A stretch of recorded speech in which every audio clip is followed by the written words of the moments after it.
चलिए जी, अब हम देखें कि रे डायग्राम बनाने के लिए हम लोगों को क्या क्या बेसिक्स चाहिए होते हैं।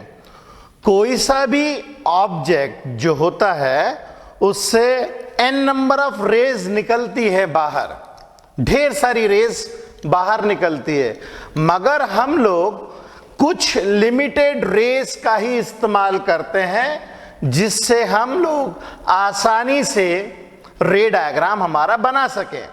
Got the point. तो उसके लिए कुछ कॉन्सेप्ट्स होते हैं, बेसिक्स होते हैं, जिन बेसिस के ऊपर हम लोग रे डायग्राम बनाते हैं। पहला, जो भी रे प्रिंसिपल एक्सिस से पैरेलल आएगी कॉनकेव मिरर के केस में वो पास हो जाएगी फोकस से, और कॉन्वेक्स मिरर के लिए ऐसा प्रतीत होगा वो जैसे फोकस से बाहर निकल रही है। यही हम लोगों ने डेफिनेशन ऑफ फोकस में भी पढ़ा था। मैं फिगर के साथ समझाता हूं।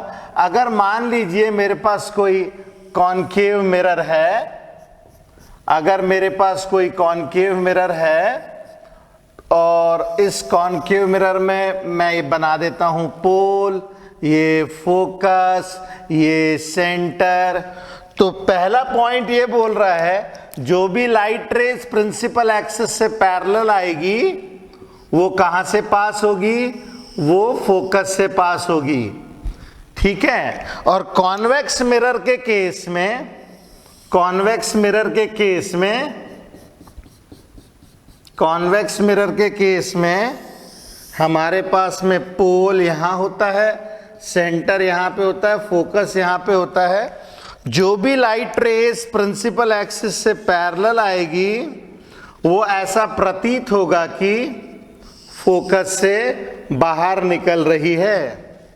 ये पहले पॉइंट का मतलब है। दूसरा पॉइंट इसी का उल्टा है। जो भी लाइट रेस फोकस से जाएगी वो प्रिंसिपल एक्सिस से पैरेलल हो जाएगी कॉनकेव मिरर के केस में। कॉन्वेक्स के केस में जो भी लाइट रे इस तरीके से आएगी फोकस की तरफ, जो भी लाइट रे फोकस की तरफ आएगी वो प्रिंसिपल एक्सिस से पैरेलल हो जाएगी। कॉनकेव मिरर के केस में ray from focus becomes parallel to principal axis, ray from focus becomes parallel to principal axis. Convex mirror में ray appears to reach focus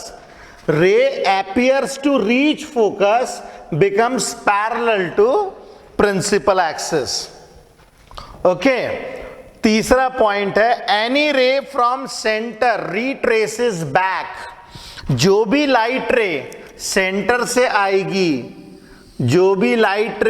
centre से आएगी जस की तस वापस हो जाएगी, क्योंकि सेंटर से ड्रॉ की गई लाइन खुद ही नॉर्मल होती है, तो जैसे आएगी वैसी रिट्रेस बैक कर जाएगी।